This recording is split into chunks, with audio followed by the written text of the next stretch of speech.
Assim. Nossa, eu começar. Então, estamos ao vivo aqui. Essa cara tá deitado.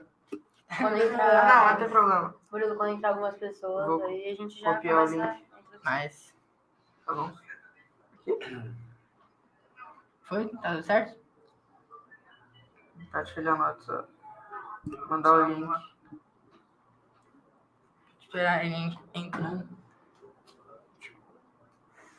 Esperar as pessoas entrarem que a gente vai começar. Sim. Começou a introdução? Sim. Sim, pode. Calma, já não começa. começou. Espera. Peraí. Precisa do link, né? Pois é. Já tá rolando. Estamos ao vivo Estamos ao vivo. para todo o Brasil. Pode começar? Pode começar. Magno, me manda o link pra mandar para outras pessoas. Vou mandar. Tirar meu fone daqui, olha. Preciso ligar meu fone. Ok, estamos ao vivo com o professor Daniel Marratini. Sim. Tem que fazer a introdução. Então vamos lá, vamos começar. Fazer a introdução? 3, 2, 1 e... Ah, Fala, buchas! eu sou o Otávio. Eu sou o Joaquim. E eu sou o Murilo e estamos começando mais um BuchaCast! Hoje nós vamos conversar, bater um papo com o nosso professor Daniel Marratini, que deu aula para nós por mais ou menos, para eles, 4 anos, mais ou menos, para mim, uns 2 anos. E é um professor que nós gostamos muito, um professor que marcou nossa vida na escola. E é isso, vamos ter uma conversa muito boa, espero, com ele. É isso. Isso aí. Seja bem-vindo. Seja Obrigado. bem-vindo. Bom, então, agradecer primeiro ao Bucha, né, por lembrar de mim e por ter me dado a honra de estar aqui hoje, poder compartilhar com vocês aí boa noite. Né? Boa noite a galerinha que está ao vivo aí com a gente, está podendo participar. Dizer para vocês que quando recebi o convite fiquei muito feliz, porque eu entendo que ações assim fazem toda a diferença, né, no que diz respeito à cultura e compartilhar conhecimento, né? Então, de imediato, quando vocês mandaram para mim o convite, eu não pensei 2 vezes em aceitar, porque é nessas horas que a gente pode falar um pouco sobre a gente, sobre história, né? Sobre o que acontece no nosso presente, entender mais ou menos o porquê de que é assim, as causas que levam a isso, e a partir daí, então, aprofundar um pouco mais o conhecimento histórico, né? Já me estendendo, já percebeu que eu gosto de falar um pouco. Né? Então, já me estendendo, posso dizer que é justamente em locais assim que a gente fica mais descontraído, que a gente pode falar melhor sobre aquilo que a gente estudou, estuda, né? E compartilha, que é o conhecimento histórico, né? Então, fiquei muito feliz de poder estar participando com vocês, de ver vocês de novo, de ver como vocês cresceram, como vocês estão bonitos e fazendo coisas legais. É importante. Tomara que mais alunos, mais colegas nossos, mais amigos nossos possam ganhar ideias como essa. Fazem total diferença. Obrigado, galera, por estar aqui no Bucha. Obrigada. Bom, nós vamos começar o nosso bate-papo. E eu já vou logo te perguntando, quem é você? Quem é o senhor? Quem é Daniel Marratini? Olha só, boa pergunta essa daí, né? Eu teve uma vez que, na pandemia, quando a gente estava naquela situação, né, de ter que ter ficado fora da escola, aquilo lá marcou bastante, né? Rolou uma live justamente sobre o Marratini, né? Então, achei legal poder falar um pouco da minha história, vou poder repetir aqui.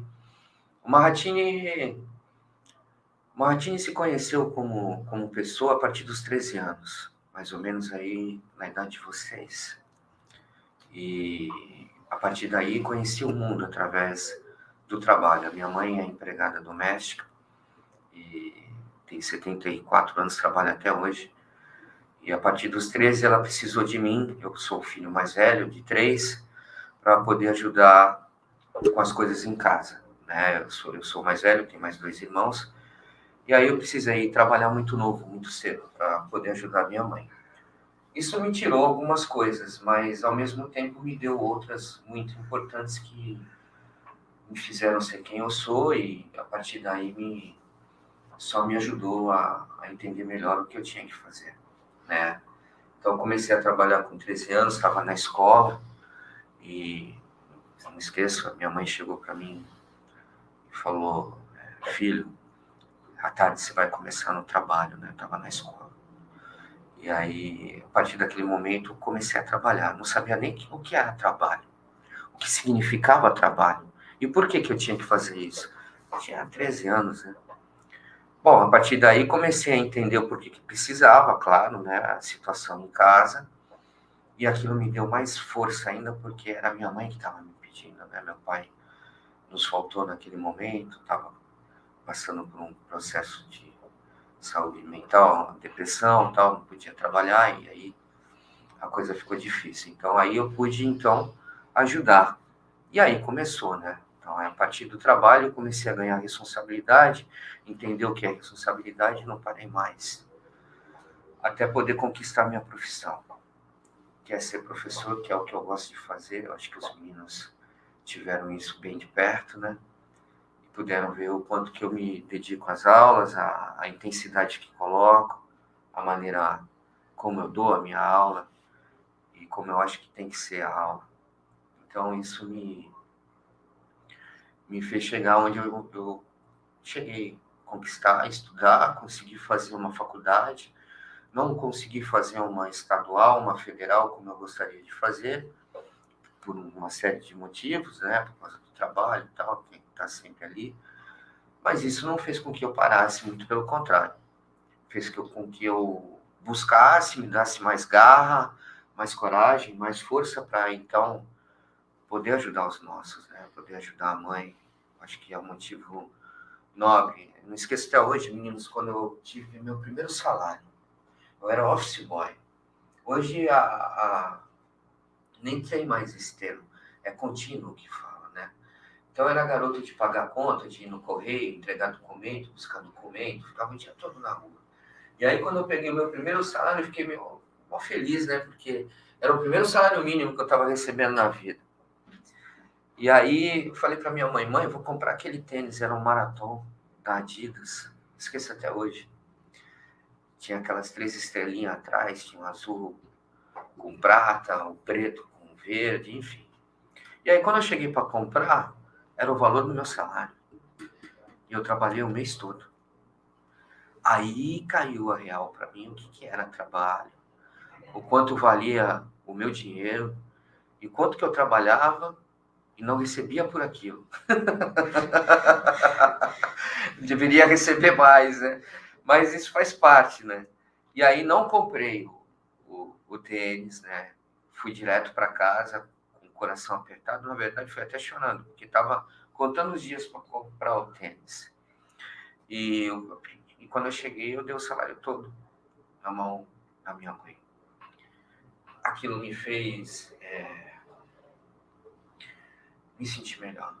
Então, a partir daí, comecei a entender que tudo que minha mãe fazia por mim, tudo que meus pais faziam por mim, era com muito sacrifício.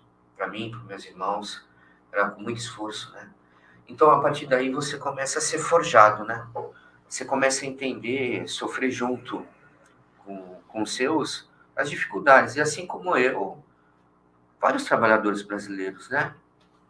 Seus pais, né? Que dão duro, trabalham pra caramba e fazem tudo por nós, né? Então aí você começa a entender os sacrifícios e aí começa a lutar junto, né? Então começou daí.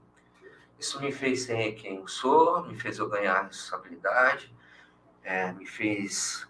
Aí aqui não é no sentido machista da coisa, mas me fez ser homem, né? De verdade.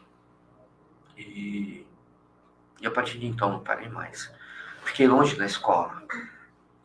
E quando voltei para a escola, trabalhava numa multinacional, e a multinacional chegou para os trabalhadores e falou assim, quem não tem a escola vai ter que tirar, e quem não tirar a escola vai ser demitido.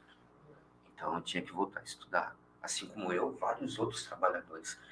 trabalhadores assim, cuidar de ser meu pai, cuidar de ser meu avô, sabe? Todo mundo voltou para a escola e eu fui no meio. Então, a partir daí, tirei na época era o fundamental, era o ginásio, olha só. Aí tirei depois o colegial e aí me empolguei, porque tive tempo, né? Então, para me dedicar para o estudo e gostava, sempre gostei de ler. Minha mãe sempre como se diz, auxiliou, mas ela comprava gibi, incentivou. Ela me comprava gibi. Hoje você vai na banca, mal você consegue encontrar gibi, né? Então ela falava para mim, escolhe o gibi que você quer, Super-Homem, Batman, né? Do tio Patinhas. Eu gostava mesmo, comprava dos heróis, do Hulk, né? Do Batman, da Marvel. E a partir daí, então, não parei mais de ler. E aí fui gostando cada vez mais. Fui mudando o tipo de leitura. E aí, aliado a isso que eu já estava fazendo na escola, né? Pude entender qual o caminho, então, que eu iria seguir. Eu trabalhava no almoxarife da empresa, né? Além de eu ser professor, ter conquistado a minha profissão, eu tenho outras que, através da empresa na qual eu trabalhava, eu pude, então, fazer Senai. Então, sou almoxarife, sou operador de empilhadeira, máquina pequena e grande, né? Então, sou auxiliar de exportação, trabalhei muito tempo em comissário de despacho, até poder, então, conseguir chegar onde eu cheguei, que fui entrar na faculdade, pagar a faculdade com o meu salário, sustentar minha família, né? Sacrificar muito na época, lembro disso, acho que eu cheguei a comentar com vocês em sala até, eu deixava de levá-los para comer uma pizza, ou de comprar uma roupa, ou de ir para um cinema para eu poder pagar a minha faculdade, né? Então, eu não me permitia tirar notas que não fossem realmente o 10. Ou quando houvesse, às vezes nem sempre é possível você tirar o 10, então vinha um 9, 8, mas eu sempre estava de 8 para cima. E isso justamente pela cobrança que eu tinha comigo mesmo, porque eu estava deixando de levar o meu filho, minha esposa na época, para ir comer uma pizza, fazer um programa diferente, né? Então eu me cobrava nesse sentido. E cada vez mais, então, metia a cara nos estudos, né? Quando você começa a estudar, meninos, vocês começam a perceber que é uma venda que sai da sua vista, né? E aí você começa a entender o mundo que você vive, a sociedade que você vive. Por que ela é assim? Por que algumas coisas são assim e não mudam? A gente está em pleno século XXI e aí a gente pode entender um monte de coisa feia que está acontecendo por aí, guerra, xenofobia, violência, ignorância, intolerância. A gente passou por uma pandemia. Falei para vocês isso em sala. Eu jamais pensei que nós íamos testemunhar, viver, né? Ter que ficar preso dentro de casa, todos nós, né? Por causa de um vírus, de uma doença, de uma epidemia, né? E a gente estuda isso na história, né? A gente teve a peste negra, a gente teve a gripe espanhola, a gente vai falar de coisas aí sobre isso. E aí a gente vai entender que essas coisas acontecem em ciclos. Mas eu nunca imaginei que eu ia passar por isso, que nós íamos viver isso. A história se repete, né? A história se repete. Exato. Boa, Juca. Isso mesmo. Mesmo com toda a tecnologia, mesmo com toda o avanço do ser humano, ainda assim a gente precisou ficar enclausurado dentro de casa, longe daqueles que a gente ama. Você não podia ver seu avô, sua avó, você não podia, de repente, ver um irmão mais velho, porque você podia levar o vírus, ou receber o vírus. Então foi uma loucura até a gente entender isso. A escola fechada, né? A gente passar pela escola e ver a escola fechada, aquilo marcou muito, uma coisa que entristeceu todo mundo, né? As vidas que se perderam, pessoas amigas que a gente perdeu, entes queridos que a gente perdeu, ou enfim. Então, conforme você vai estudando, né, e você começa com isso na escola, a gente vai, então, entendendo melhor a nossa história, né? E a história da sua família, no meio disso tudo, né? Eu saí do Integração, né? E um colégio que eu sinto falta, que eu amo de paixão, né? Mas eu saí porque eu tinha um objetivo. Eu ia migrar, eu ia para a Itália. Eu tirei toda a documentação da minha cidadania italiana aqui. Ia terminar o resto lá, né? Em Lucca, que é a região da minha família, de onde vem os Marratini, né? E tive que parar isso no meio, porque a guerra, vocês devem estar acompanhando, e infelizmente ela não baixou a sua intensidade, pelo contrário, ela intensificou, né? Agora mesmo a gente teve um fato lamentável, uma coisa assim triste por demais, que foi o rompimento da represa, né?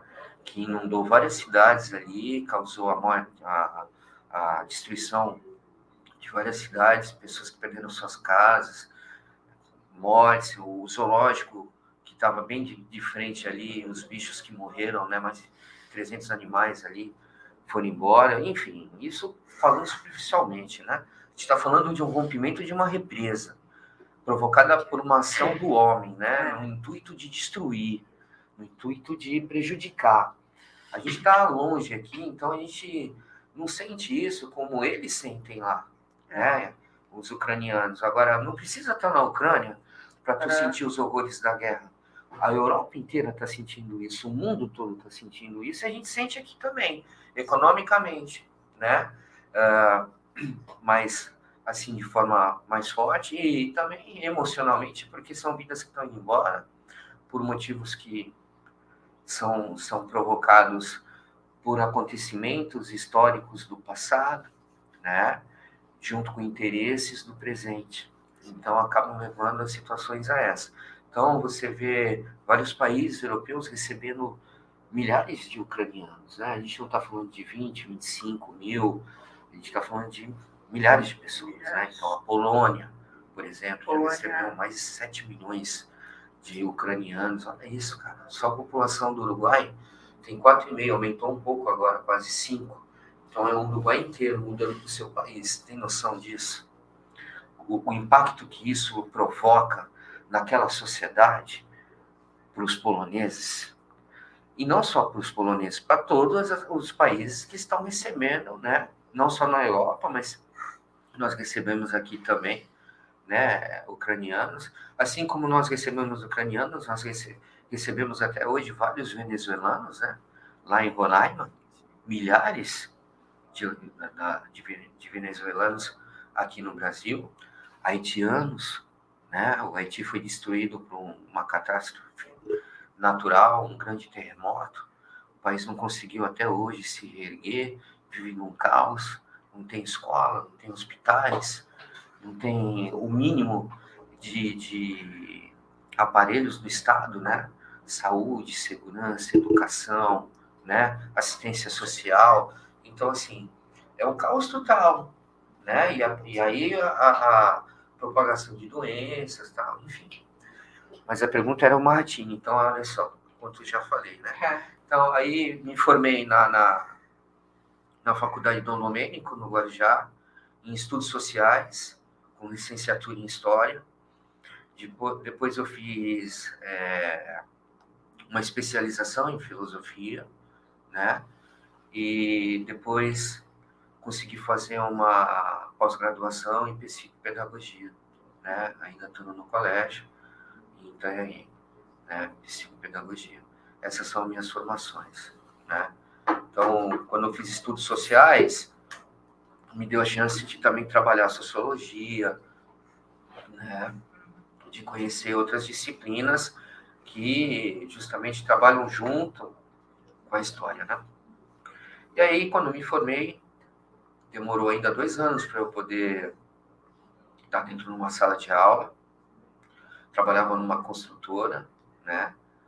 Com um engenheiro, e aprendi muito também com esse engenheiro, um grande amigo, e me ensinou muita coisa, não só da engenharia, mas de como você empreender, de como você ser arrojado, de como você ser corajoso, né? Para você, então, poder conquistar aquilo que você tem que conquistar, né? Ele dizia assim para mim, ele falava, Marra, você quer saber o segredo do sucesso? Eu falei, pô, se você puder me dizer, Todos queremos, né? Todo mundo quer saber o segredo do sucesso, né? A gente imagina, mas eu achei legal o que ele disse. Ele falou assim, 70%, ele dizia, 70% é força de vontade. Você tem que ter força de vontade. 70%. 20% é sorte. É a oportunidade, aquilo que Maquiavel dizia, né? A fortuna e a forma de como você trabalhar. A fortuna, quando ela aparece, a oportunidade. Então, a oportunidade apareceu para você. Pro Juca, pro Murilo, pro Rafa que tá aqui. Ela pode aparecer, mas se você não ter a atitude, né, e a inteligência de trabalhar isso, ela vai passar. E você vai ficar olhando. E o outro vai utilizar, né? Isso Maquiavel já dizia. Então ele falava, 70% é força de vontade, né? 20% é sorte, e os outros 10% é inteligência. É onde você vai colocar justamente a tua inteligência a teu favor, com a tua força, aliada à tua força de vontade, né? Sem a força de vontade. E não adianta, Não se tu adianta. não tiver força de vontade, você não vai para frente, você não faz nada, né? Se vocês não tiverem força de vontade de estudar, se vocês não tiverem força de vontade para trabalhar, para ir atrás, eu trabalhava e estudava, cara. Eu falei isso para vocês uma vez, eu acho, e aqui eu estou me repetindo, né? Eu tive uma professora de história antiga, a Elaine, arqueóloga, da USP, baita professora. E a primeira semana ela colocou a classe assim, polvorosa. Ela mandou no peito da gente de uma forma que a galera ficou em choque. Para você ter uma ideia, olha só, a gente começou a sala de aula na faculdade com 25. No final do curso, só 3, e eu sou um dos 3, que se formaram. Dos 3, só 2 são professores. Para você ver, olha, eram 25, só se formaram 11. Dos 11, só 3 se tornaram professores, e desses 3, só 2 estão dando aula. Para você ver a carência que a gente tem aí de professores, né? Mas por que exatamente você quis se tornar professor? Essa pergunta é legal. Quando eu comecei a estudar, a empresa disse assim, ó, para a galera que já está se formando, a gente vai pagar metade da faculdade. Que empresa legal, né? Da hora. Pagar metade da faculdade. Né? Tá investindo, É uma grande ajuda. Estava investindo no funcionário, colocando uma grande ajuda mesmo. E aí ela colocava assim, aqueles cursos, claro, que poderiam ser utilizados pela empresa, né? Não há nada mais justo também. Então era relações exteriores, comércio exterior, contabilidade, administração e meio ambiente. Nenhum deles eu me identificava. Aí eu falava assim, caramba, e agora, cara? E agora, velho? Pô, tenho a chance de poder fazer uma faculdade, né? Mas não é o que eu quero. E aí eu vou fazer uma faculdade para fazer... Eu sei que eu sou inteligente. Eu vou fazer, vou terminar, mas eu vou ser mais um. Vou ser mais um. Quando você faz uma coisa por fazer, se você tiver força de vontade e sendo... usando a sua inteligência a seu favor, você vai se formar. Mas você vai ser... Você não vai ter aquele algo a mais. Você não vai ter aquilo que vai te fazer diferente. Exato. Prazer de trabalhar com o que você gosta. Prazer de você trabalhar com o que você gosta. Eu li muito e tinha uma frase que diz assim, se tu trabalhar naquilo que tu faz, não trabalhará nenhum dia da tua vida. Se tu trabalhar naquilo que tu gosta, não trabalhará nenhum dia da tua vida. Porque tu faz o que tu gosta. Dentro da sala de aula, vocês viam que eu fazia o que eu gostava? Bastantão. E aí, como o Juca falou, eu sabia que eu precisava fazer aquilo que eu queria fazer, não o que os outros queriam que eu fizesse. Mesmo a empresa me dando a oportunidade de poder De fazer uma faculdade com 50%. Exato. E aí eu vou fazer história, cara. Que era o que eu queria. Eu já tinha aquilo comigo. Sempre fui curioso desde moleque, como vocês sempre foram na sala de aula, de perguntar, de vir depois da aula e falar, pô, professor, mas é assim, como é isso, é aquilo, tal. Cara, eu era exatamente igual com vocês. Exatamente igual. Queria saber o porquê que até hoje a gente se sente igual na escola, um atrás do outro, aquela fileira única, desde a época da igreja, desde a época da colonização lá atrás, né? Não muda o formato, e não é porque é escola tal, escola... É assim em todas, seja pública ou privada, né? Muda, às vezes, os professores hoje trabalham outros tipos de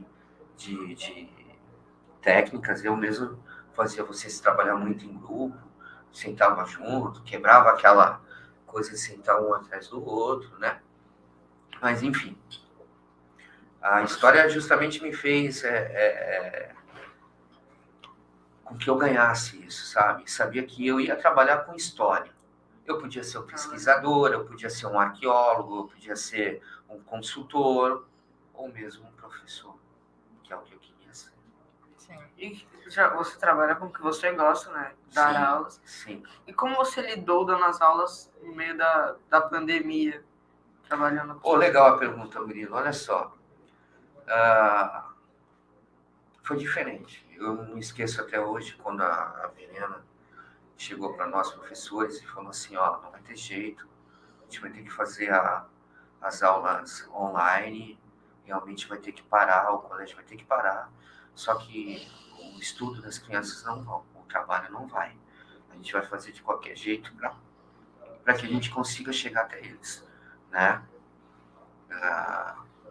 Aí é uma coisa que, além da necessidade, né, do desafio, mexe com o seu interior, porque nem todo mundo tem essa... Eu mesmo também me sinto assim, às vezes, meio tímido em relação a me expor, né? Seja na câmera, seja até mesmo... Na sala de aula eu já tenho... A gente já fica mais tranquilo, porque a gente já sabe como é, a gente já está na pegada já há vários anos, né? Mas eu não esqueço, todo dia que eu escuto alguém me chamar professor, cara, até hoje, eu juro por Deus, vocês me falam aqui, professor, até hoje eu sinto aquele frio na barriga. Tomara a Deus que eu continue com esse frio na barriga até o final, porque assim eu sei que eu ainda posso estar dentro de uma sala de aula fazendo a diferença aí pra galerinha, entendeu? Fazendo o que você gosta. Fazendo o que eu gosto, porque escutar alguém chegar pra tu e falar assim, professor, cara, é muito peso, é muita responsa, é muito. Não só por aquilo que tu ensina, por aquilo que tu compartilha, na defesa da tua disciplina, na minha história, né? Mas principalmente pelo que essa palavra traz, né? A responsabilidade que ela traz, os exemplos que ela traz, né? Que estão por trás dessa palavra. Então, é uma das profissões, assim, com todo respeito a todas as outras, mas todas as outras teve um professor para que ensine. Né? Então, Engenheiro mecânico, engenheiro elétrico, o professor de direito, civil, criminal, enfim, o médico, Tem um né? professor. Vai ter sempre um professor, cara. Tem uma Entendeu? profissão que não comece. Então, só para terminar, a questãozinha que ele me perguntou foi muito desafiador ter que justamente ficar atrás, aprender a lidar com a tecnologia de uma forma assim abrupta, né? Então você tinha que fazer esse trabalho que vocês fazem aqui de editar, fazer edição, gravar, e tá gravando, e é ao vivo, porque a gente estava dentro da casa de vocês, né? Dentro da televisão. Então eu via o que acontecia nas suas casas, né? Pô, quantas vezes aqui, eu vou só colocar um parênteses, você às vezes estava dando aula, e aí passava alguém que tinha acabado de sair do banho, né? E você tá ali naquilo ao vivo, e a galerinha prestando atenção em você, e você naquela situação, caramba, mas era normal, porque as pessoas estavam no seu cotidiano, e você também está dentro da sua casa, né? Então, o cachorro latindo, ou alguém que solta, vai Corinthians, né? Alguma coisa assim. Não, professor, eu nunca me esqueço. Toda vez que eu tava nas aulas online, começava o cachorro latir, eu tinha que me desligar o microfone. Não, era uma Aí minha mãe loucura, falava, cara. não, eu vou passar aqui, eu tinha que desligar a Uma câmera. loucura, uma Também a loucura. gente viu assim, sabe? Foi um momento muito legal de poder entender a situação assim, né? Os pais. Os pais puderam ter total conhecimento de quem eram os professores dos seus filhos, né? Uma coisa que eles não tinham esse acesso, porque eles deixam vocês na escola, né? Deixam a galera na escola e não de lá é com a gente, né? É com a gente. Eles não sabem o que se passa, né? Como acontece dentro da sala de aula. E a partir daquele momento eles passaram a entender, então, como era, né? Tá com todo mundo, como era aquele professor, como era aquela professora, como era o meio, a forma de trabalhar. Eu acho que isso aproximou muito mais ainda os pais, né, perto dos professores. A gente ficou muito assim mais unidos, né? E isso deu para perceber depois que a gente pôde sair, o carinho e o respeito que a gente pôde ter mais ainda dos seus pais em relação a vocês, né? Aos filhos. Então isso foi muito legal. Essa é uma dos pontos positivos que eu acho que fez com que a educação ficasse mais forte, com todas as dificuldades que a educação tem, mas essa união entre os pais, né, e os professores e a escola se fortaleceu ainda muito mais. Como você tinha falado, que você sentiu frio na barriga quando escutou alguém chamar de professor. Até hoje. Que o professor é um mentor para a vida. E quando você escuta alguém te chamando de professor, é uma honra que você sim, diferente. Claro. Ó, Murilo, vou te dar um exemplo. Nessas viagens que eu fiz aí pelo mundo, graças a Deus eu tive a chance de poder estar em lugares que eu estudei nos livros de história, na faculdade, e poder estar lá vendo, né, e vivendo aquilo. Como eu estava falando com o colega aqui agora há pouco, você vê com outros olhos, né? Você vê com os olhos de historiador. Você não está vendo só com os olhos de um estudante, como eu era no passado, pelo livro. Você está vendo agora como historiador, né, cara?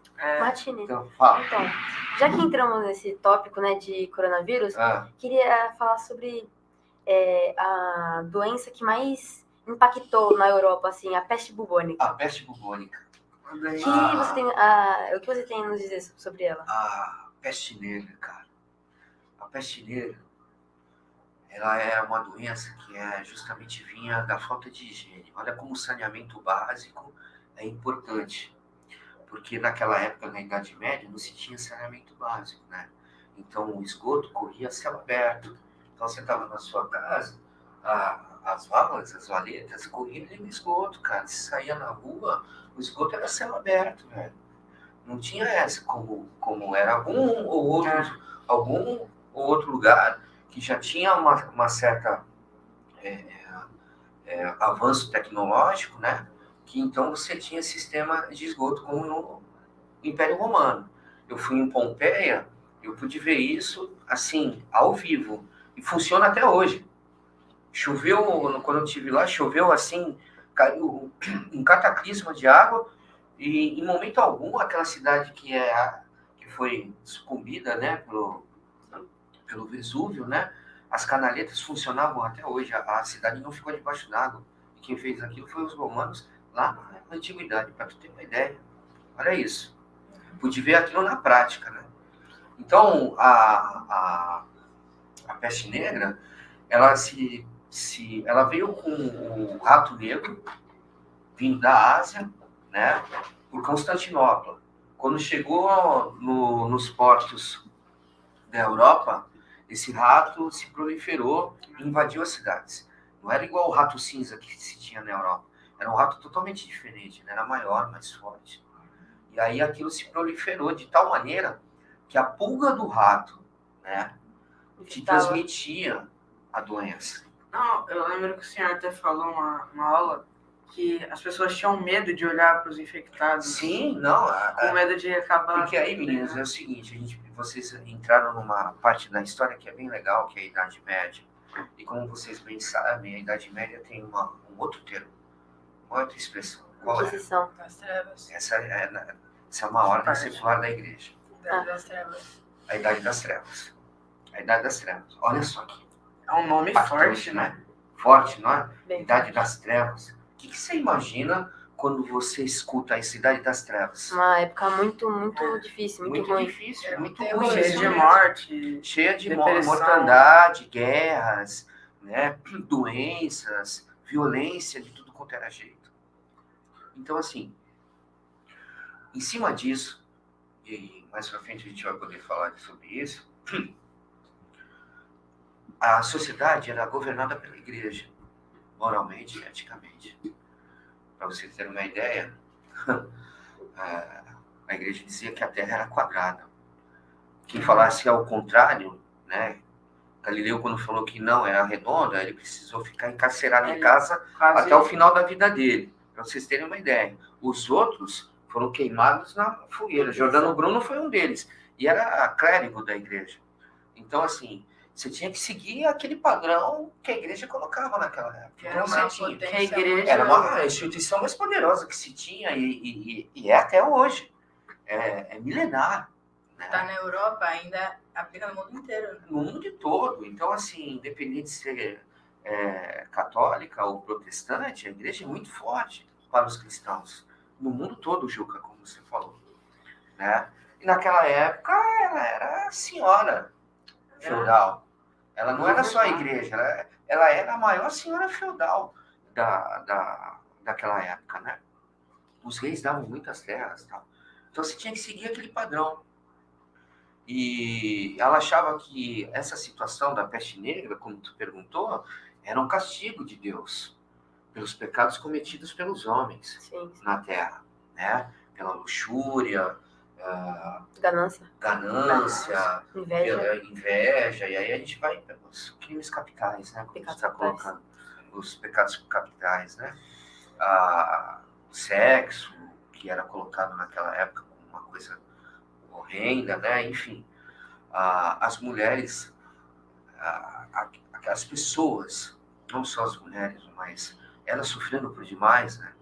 Nessa época, aquelas pessoas que tinham um pouco mais de conhecimento, que curavam outras, eram taxadas como bruxos ou como bruxas e queimadas à fogueira. Então você imagina, você tem um amigo e você tem conhecimento medicinal, você pesquisou, você fez estudo, você sabe que tal erva é capaz De curar aquilo. de curar aquela situação ruim que seu amigo está passando, sua mãe, o seu pai, e aí curava, né? Você era taxado de bruxo. As pessoas em volta, olha, como isso aconteceu? Magia negra. Não, ele não tem conhecimento para isso. Quem é ele para ter isso? Isso é magia. Isso é magia negra, isso é coisa do diabo. Queima na Tal. fogueira. É bruxa tal. E aí, milhares de pessoas foram condenadas à fogueira pela Inquisição, que foi a ordem secular que você falou, né? Que era uma ordem da igreja, uma das mais temidas, né? Da igreja, porque tinha poder de parar qualquer um na rua, independente da sua classe social, seja você nobre ou não, se fosse servo, né? E aí, várias filhos de nobres foram também para a fogueira. Claro que fizeram de tudo com o seu poder, né? Para tentar fugir disso, né? Mas muitos foram condenados aí por terem situações que não compatia com aquela época, né? Então ela criava doença, essa doença criava bolhas pretas pelo corpo, né? Explodia em pus, deformava o rosto e o corpo, o que trazia ainda um aspecto muito ruim, cheirava muito mal também por causa da putrefação, né? E as isso pessoas fazia... que tinham, desculpa, Não, as pessoas que tinham ela desejavam morrer para acabar com aquela dor. Falavam rápido. que era pior que a morte. Sim, morriam em 5 dias. Muito doloroso, né? E morria muito rápido e transmitia muito rápido, né? Então quem cuidava, você imagina, galera, 5 pessoas naquela época, vamos colocar assim, a cada 5, 3 ou 4 pegavam. Olha isso. Foi exterminado 40% da população Que era muito fácil isso. Era muito de cada 5, 3 ou 4 pegavam. Tanto Porque a situação de quem cuidava, né, dos médicos era avançada. Por isso que você vê, às vezes, em filmes Aquelas que máscaras. remontam à Idade Média, aqueles caras todos cobertos, com uma máscara que parece uma ave, bico de pássaro. não, um bico de pássaro, né? E eles ali em volta do nobre, geralmente, né? Porque nem todo mundo tinha condição para você ter pessoas com conhecimento de medicina, médicos, né? A galera se cuidava sozinha, se virava sozinha, ainda mais na Idade Média, que foi uma idade difícil, não só por isso, mas pelo clima também, né? Ficou 4 anos chovendo. Olha que loucura. Foram 4 anos seguidos de situações climáticas intermitentes. Entendeu? Não à toa a Guerra dos 100 Anos teve até que parar. Porque não tinha condições de continuar guerreando. Olha isso. Então, os estoques de cereais foram para o beleléu. Não tinha comida. E naquela época, vocês lembram, na Idade Média, eram os senhores feudais, né? Você ficava dentro de um feudo. Então, tinha o Juca, que era um senhor feudal, era um nobre, e ele, na sua fazenda, naquela quantidade de terras enormes que ele tinha, ele juntava muita gente que trabalhava para ele, nos campos, né? Produzindo, arrumando, consertando, né? E isso tudo era em benefício do Juca. Pouco vinha para aqueles que trabalhavam. Por isso também que o sistema feudal foi chegando ao seu final. Aí entra e começa o capitalismo, como a gente conhece. Mas aí é uma outra parte. Voltando da peste negra, como você disse, exterminou mais de 30% da população da Europa naquela época. Né? Então não foi pouca coisa, foi muita coisa. Aldeias inteiras deixaram de existir. Naquela época achavam que era o fim do mundo. Tanto que muitas pessoas aproveitavam a vida ao máximo, bebendo, fazendo o que podiam, ou se matavam. Sim, naquela época o ser humano, para você ter uma ideia, poucos eram aqueles que conseguiam envelhecer. Chegar numa idade como a gente consegue chegar hoje. O máximo era 50. E se chegasse. Se chegasse. Eu já, com a minha idade, já estou com uns 49, eu já estava chegando no final lá. Né? Com certeza ia ser um servo, não era nobre, né? Enfim, esse foi o problema da peste negra. Vamos ler um pouco os comentários, né? Vamos ver comentários? Sugestões, assim, de perguntas. Legal. Tem muita gente hoje que tá elogiando aqui a sua presença. Que legal. Otávio, faça as honras. Deixa eu ver.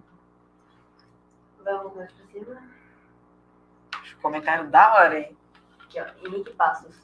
Por que uma profissão tão nobre como a sua professora é tão desvalorizada no nosso país? Que pergunta legal, Henrique. Mandou bem. Vai me dar a chance de poder falar agora que pode falar. Claro, pode, com certeza. Não, então, a pergunta do Henrique é uma pergunta que todo mundo faz, né? Inclusive, até eu faço para vocês na sala de aula. Eu vou botar a mão aqui. Quem quer ser professor? Ninguém. Ninguém, né, cara? A gente fica, assim, triste, porque é uma das mais bonitas, né? E uma das mais nobres. Das mais necessárias. E mais necessárias, né? Sim. E a gente vive num país que não valoriza, assim, como deveria ser valorizado de maneira geral, né? Graças a Deus a gente tem uma sociedade ainda que os pais ainda têm isso, né? Lembram dos seus professores lá de trás, passam isso para vocês, né? Eu também sou pai, também passo isso, então passo o respeito em relação ao professor, mas infelizmente a gente está sendo em cada vez em menor número, né? Então aí a gente precisa fazer com que isso mude. Como? Né? Ninguém chega para o médico e diz o que o médico tem que receitar quando você vai numa consulta, na verdade. Ninguém chega para um advogado e diz para ele o que ele tem que fazer dentro daquilo do teu caso. O engenheiro, a mesma coisa. O professor acaba sofrendo situações que essas profissões não passam. mas a gente acaba passando por isso. E isso vai muito por causa da educação, que no nosso país está cada vez mais ficando para trás. Falta de investimento nas escolas, falta de investimento nas políticas públicas, falta de investimento na carreira do professor, falta de investimento no salário do professor. Então, claro, você vai trabalhar porque você precisa do seu sustento. Então, o professor hoje, para ele poder ganhar o mínimo possível, ele tem que trabalhar em mais de uma escola. Cara, é só no Brasil que o professor tem que trabalhar de manhã, à tarde e à noite, velho. É só no Brasil que o professor tem que trabalhar 2 ou 3 turnos para poder conseguir uma renda, para que ele possa, então, se sustentar e sustentar os seus. Você vai na Bolívia, você vai no Chile, você vai pegar justamente o quê? Os professores de manhã dando aula ou os professores de manhã à tarde? Mas quem dá aula de manhã, dá aula só de manhã, cara. Quem dá aula à tarde, só dá aula à tarde. Por quê? Quem dá aula de manhã, à tarde está com seus alunos ou desenvolvendo projetos, ou está na elaboração de projetos. O cara está desenvolvendo, está trabalhando, está estudando. Ele só não está dentro da sala de aula, mas o Estado está dando a ele a oportunidade justamente de investimento, de ele elaborar projetos e desenvolver isso com seus alunos. De fazer a diferença na sociedade em relação a isso, entendeu? O professor à tarde, a mesma coisa, faz isso pela manhã, entendeu? Então, é uma série de fatores, Henrique, né, que perguntou, que faz com que a educação, então, seja um dos lugares que seja de menor atrativo. Ninguém quer ser professor porque sabe que vai ter um salário ruim, vai sofrer dentro da sala de aula por causa justamente da indisciplina, da falta de educação, de respeito. E ninguém está aí com o professor, mas olha, posso dizer para você, os professores, se você me perguntar qual é o herói que eu prefiro, eu vou te falar, eu tenho meus heróis da Marvel, claro. Mas o meu maior herói é o professor, cara. Porque os professores, eles fazem de tudo. Eles fazem de tudo para poder alcançar aquilo que ele precisa alcançar para transmitir para o seu aluno o seu conhecimento. Então você vê cada ser humano fantástico em lugares tão remotos, né? Sem estrutura, fazendo pelos alunos, né? Pelo amor à profissão, de trazer o conhecimento àquela pessoa que andou 2, 3, 4 quilômetros no meio da roça para poder começar a ser alfabetizado, a aprender história, como vocês gostam de história, enfim.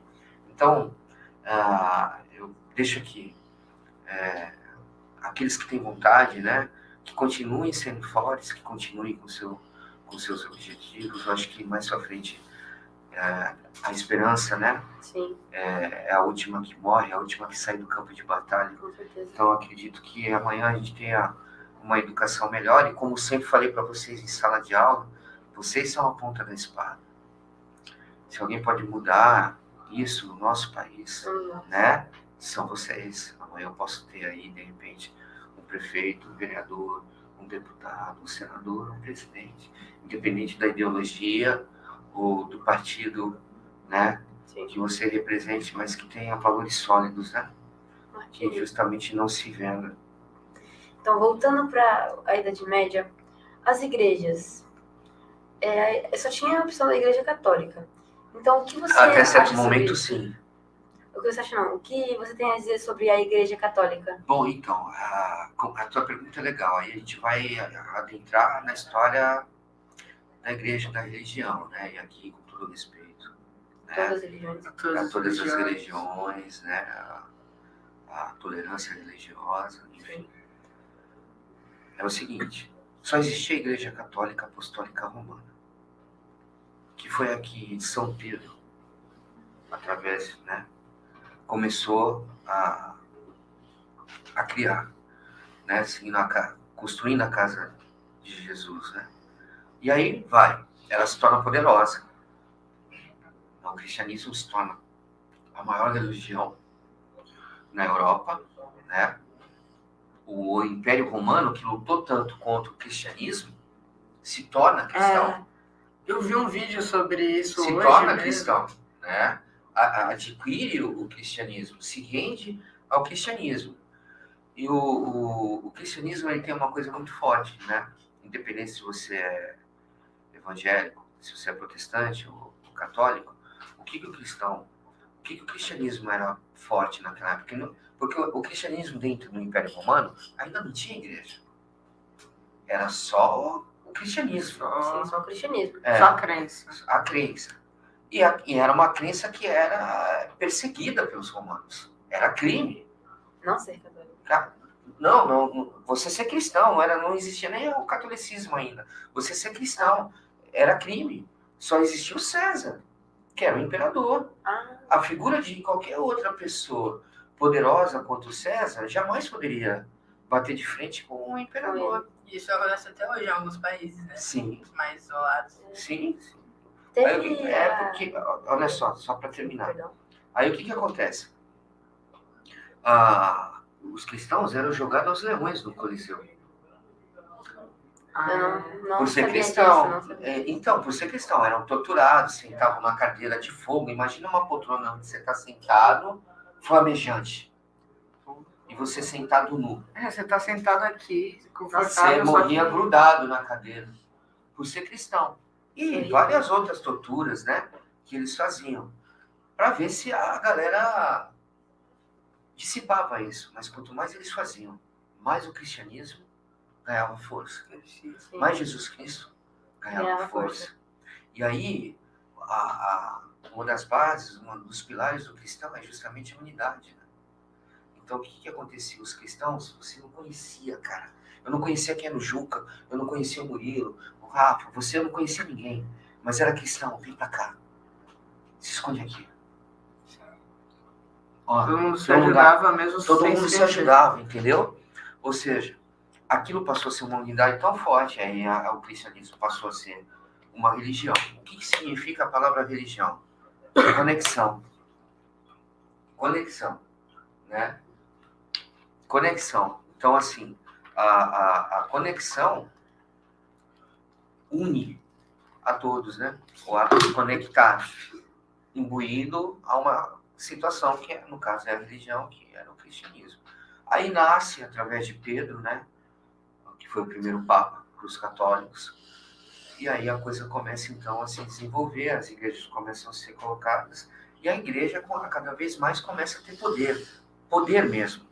E não só o poder religioso, poder político, poder financeiro, econômico. A igreja tinha exércitos. A guarda suíça no Vaticano, que eu pude ver de perto, né? Ela existe até hoje, está lá por uma única finalidade, proteger o Papa, né?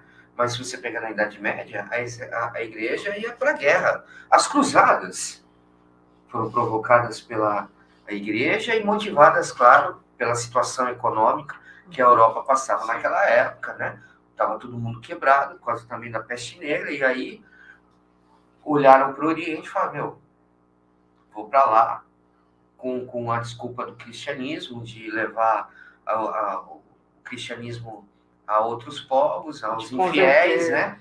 A conversão, né? E só que em cima disso os interesses dos reis daquela época, tal, que por onde passavam, saqueavam e barbarizavam. Mas isso é uma outra situação, voltando à igreja. Então aí a igreja católica cresceu, os reis davam muitas terras em benefício, em troca. E aí vai entrar, né, no cisma, quando a Igreja Católica, então, é dividida por Martinho Lutero, que era um padre, né, um padre da Igreja alemão, e aí ele se rebela contra a Igreja Católica porque a Igreja está passando por um processo de corrupção muito grande, né? As indulgências, a venda do perdão dos pecados, o dinheiro, a usura, o valor do o lucro exacerbado, enfim. E aí ele entra para os padres que estavam tendo relações, né, estavam tendo casos na comunidade, uma barbaridade só naquela época lá, justamente daquilo que o padre não deveria fazer, estava fazendo. E aí Martinho Lutero rompe com a Igreja Católica e a partir daí cria o protestantismo, Esse que eu a partir Professor, do século XVI. faço isso. sobre o protestantismo, eu lembrei do rei Henrique, que criou a igreja anglicana. Sim, fundou, o Henrique VIII. sim, na Inglaterra. Exato. É isso. Eu não, vou passar pro Otávio que ele queria falar uma coisa ali, que eu esqueci, desculpa. Sobre a Revolução Industrial. Vou te falar. A Revolução Industrial um pouquinho mais lá na frente, só para terminar esse lance da Da igreja, igreja. né? Que é legal vocês terem perguntado. A diferença entre o católico e o protestante é que cada um interpreta a Bíblia de uma forma diferente. E isso não é errado. Sim, Todos nós somos cristãos. todos. Todos nós somos irmãos em Deus. O Amém. que diferencia é a forma de interpretar a Bíblia. Bíblia. E até aí tudo bem. Não tem problema nenhum nisso. Entendeu? Eu sou católico, mas eu entendo que muitas coisas no protestantismo estão corretas, cara. Entendeu? Entendi. Muitas coisas avançaram à frente, né? E isso é importante. O problema é que para mudar uma coisa na igreja, são séculos. Sim, são É, séculos. então, Né? Não é uma coisa que a gente faz aqui numa reunião de 2, 3 3, segundos. não faz 2, 3 agora. anos, não não. decide. São séculos, né? São concílios. Você vai ter o concílio de Nicéia, você vai ter o concílio de Trento. Várias coisas aí foram definidas, né? Coisas que nós seguimos até hoje. Então, a partir de Lutero, começa o protestantismo, o luteranismo, e aí outras correntes religiosas nascem também dentro do protestantismo. Então, você vai ter o calvinismo, né? Com João Calvino, e aí por aí vai, né? O protestantismo eu acho bacana, porque ele coloca assim que através do seu esforço, né? Através do seu trabalho árduo, daquilo que você faz, você então também vai conseguir o perdão de Deus dentro da justiça divina, né? O que a Igreja Católica condenava também. Aí, antes de partir para o próximo tópico, que é a Revolução Industrial, eu queria te fazer uma pergunta. Pode fazer, pergunta, Ju. Voltando àquele tema da Idade Média das guerras, você acha que os filmes que fazem hoje em dia, eles mentem muito? Bastante, né? Bastante, tem que mentir, porque senão como que vai atrair tanta coisa assim, né? Mas eles têm um enredo, tem filmes que são realmente próximos, né? Ainda que misturem situações fictícias, mas são bem próximos, né? Então, vou te dar um exemplo. A Lista de Schindler. Sim. A história é mais do nazismo. Mais para cá, contemporâneo nosso, mas é muito próximo da realidade, né? Da história daquele alemão que salvou centenas de judeus, né? Gerações inteiras. Então, aquele filme é muito forte, tem na Netflix até hoje, e indico para todo mundo assistir, apesar de ser forte, né? De trazer. Mas tem outros filmes aí que mostram muito a história antiga, né? Da antiguidade, né? Você tem que tirar os parâmetros, né? Então, se você pegar, Juca, os filmes da antiguidade, então se pegar o Êxodos, por exemplo, que é do ator do cara que fez o Batman, esqueci o nome dele, faz o Moisés, né? Agora, recentemente. Você pegar Cleópatra, filmes antigos até. Você vai ver um estereotipo europeu. Você não vai ver a Cleópatra negra. A Cleópatra era negra, velho. Ela não era branca. Ela era negra. Pois é. Para você ter uma ideia. Então, como que você vai colocar uma situação, falar né, para aquela coisa toda e tal, só conhecendo a história, cara.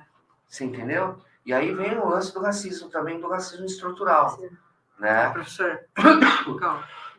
Perdão. Eu vou cortar um pouco aqui. Tem outras perguntas. Isso, os comentários. Vamos lá. Henrique Passos novamente. Se você ser cristão na Coreia do Norte, tem a prisão decretada ou pena de morte. Na China também. É proibido você ser cristão. Olha aí. Tá vendo? A perseguição. Que é o que acontece até hoje, né? Se você for em lugares que são de autocracia, né?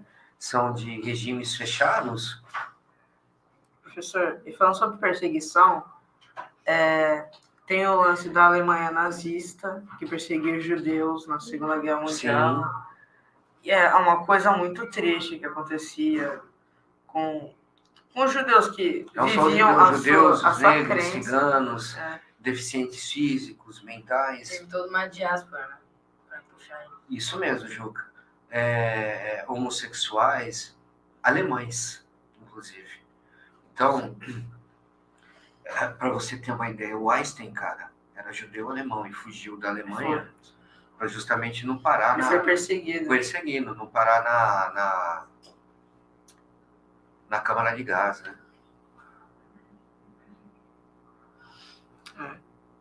Enfim. A situação triste, que Muito acontece triste. até hoje. Perseguiram. Tá aí, ó. A gente vai falar sobre xenofobia, a gente pode colocar aqui o ódio ao imigrante, né? A cultura diferente, né? Então, você não vamos muito longe. Vamos aqui para um país que nos colonizou, Portugal, né? Com todo respeito a esse país de grande história, tudo, né? Hoje a colônia brasileira é muito forte, muito grande lá, né? Mas você não vai ter um brasileiro que não fale ou não tenha passado, não tenha vivido, ou não tenha presenciado uma discussão xenofóbica em relação ao brasileiro. Muito triste isso. Volta para tua terra, né? Enfim, daí por aí vai, né? Isso tudo, estou dando uma situação específica do momento atual, no atual presente aqui, né? Num país específico onde a colônia brasileira é muito forte, fala a mesma língua e tal, então se entendem, então você sente isso, né? Apesar de todo o respeito que a comunidade portuguesa tem por nós brasileiros, a gente não pode generalizar, muito longe disso, mas infelizmente a xenofobia está num momento tão crítico, tão forte, que passa por isso, não só em Portugal, mas em outros países da Europa. Ok, professor, nosso tempo ainda é um pouco curto. Uhum. E nós temos uma pergunta, a pergunta surpresa. Qual é? A bucha question está aqui dentro. Olha a Nós bucha, vamos cara, entregar é uma bucha para mesmo. você nos responder. Que legal. Aqui tá aberto aqui, tem que tirar? Peraí. Por quê? E Agora vamos- bucha cast. Legal.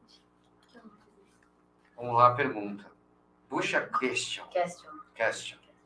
Qual inspiração você acha que os jovens atuais terão no futuro? Pô, que pergunta bacana. Qual inspiração você acha que os jovens atuais terão no futuro? Olhe para os seus pais. Acho que essa é a melhor resposta. A inspiração está neles. Veja o quanto seus pais trabalham, o quanto seus pais estudam, o quanto eles fazem para poder fazer a sua vida e a vida dos que estão ao nosso redor diferente, né? A profissão de cada um, como eles fazem, assim como a minha, né? O quanto que eles defendem. Uma das coisas que me fez também eu aceitar de cara o convite de vocês é poder defender a história. É poder estar aqui e falar da história. Eu agradeço a Deus por ser professor de história e por ganhar minha vida com história, né? Eu acho que a maior inspiração são os seus pais, aquelas pessoas que são exemplos, né? Pode ser seus pais.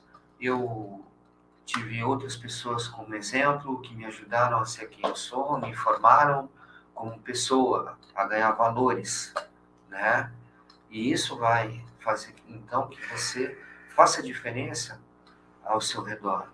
Galera, a gente vive em sociedade, por mais que a gente ache que não, a gente precisa entender que a gente precisa fazer desse mundo um mundo melhor, né? Uma sociedade melhor. Então, acho que a inspiração melhor que a gente pode dar aí é o amor, né? É fazer aquilo que você vai fazer bem feito, com amor, com dedicação, dando o seu melhor. Se você vai ser professor, dê o seu melhor. Faça a diferença para as pessoas que estão ali te ouvindo. Se você vai ser advogado, dê o seu melhor. Se você vai ser médico, dê o seu melhor. Não olha só no rosto e prescreve uma... Né? Se você for um advogado, não olha só... Não. Muita gente dá o seu melhor aí todos os dias, né? Eu acho que essas pessoas que fazem isso todos os dias são a nossa inspiração. Então, eu acho que é por aí. Perfeito. Beleza? Tá ótimo. Valeu, Professor, galera. Essa foi a nossa entrevista com Muito você. honrado, muito feliz de estar aqui no BuchaCast. Muito obrigado. Perdão, Curti não bastante. abordar todos os Curti tópicos. bastante, eu acho que 1 hora foi até pouco, hein? Eu pensei que a gente Também, ia ficar aqui procurando assunto, mas olha aí que bacana, Eu né? A poderia galerinha de ficar. casa, A gente tinha galerinha bastante. de casa aí, ó, aquele abraço, salve do mar. Muito bacana poder participar, de ver vocês aí também interagindo, né? Sim. E, professor, no final nós temos um presente para o senhor. Opa! É uma Que caneca bacana, e cara, uma do caneta. Bucha. Uma Bucha caneta do BuchaCast. Que legal! Pô, obrigado, meninos. Mais legal ainda de poder estar aqui e assim. Ah, com certeza, eu uso mesmo. Assim, E. Esperar. pra finalizar, vamos ler um pouco os comentários. Bom, Finalzinho, assim.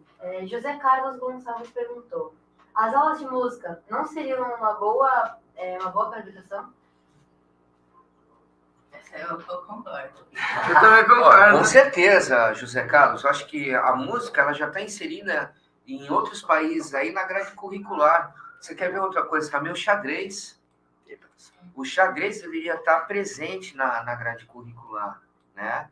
Então, essa da música muito importante, faz parte demais, demais. Não só o xadrez, mas todos os jogos que usam A mente, a inteligência, né? Jogar xadrez é da hora, né? Muito legal. Vamos ver mais um pouco mais das Só um perguntas. Mas vamos um pouco para cima, por favor. Muita gente aqui tá te elogiando. É, Pô, eu já Legal, vi uns né? 70 elogios aqui. Aqui, ó. que bacana. Deixa eu ver. Para baixo. Aqui. Rafael Facini. E o que você poderia dizer para as crianças que vão definir o futuro do nosso país? O que você poderia dizer para as crianças que vão definir o futuro do nosso país? É um pouco que você já falou, mas tem alguma frase assim que você... Isso, uma frase Sim. impactante que impactaria. Seja fiel aos seus princípios, seja fiel aos seus valores. Agregue seus conhecimentos em cima disso. Faça da verdade o seu escudo e do conhecimento a sua armadura. Caraca. Frase forte. Professor, muito obrigado por ter aceitado nosso convite. Foi uma honra ter Eu que sua agradeço, participação. meninos. E continuem com a ideia, continuem chamando outras pessoas que possam compartilhar conhecimento com vocês, com a turma toda aí, que essa ideia é uma ideia show e que só agrega, né, coisas boas. Obrigado. Obrigado. Muito obrigada, professor. Muito obrigado também a você que assistiu. Esse é o nosso BuchaCast. Se você gostou, se inscreva no nosso canal no YouTube, BuchaCast, e nos siga no Instagram, que é o @BuchaCast também. E no TikTok também, @BuchaCast. Temos muitos BuchaCast. É isso, obrigado até você que acompanhou. Obrigado você que acompanhou até o fim. Esperamos que você tenha gostado de coração. E é isso, terminamos aqui nosso episódio do BuchaCast toda quinta-feira, às 6h20, estaremos ao vivo. Legal. Muito obrigada. Bacana. Obrigado. Pode terminar aí. Show. Pô, me senti honrado de ser o primeiro.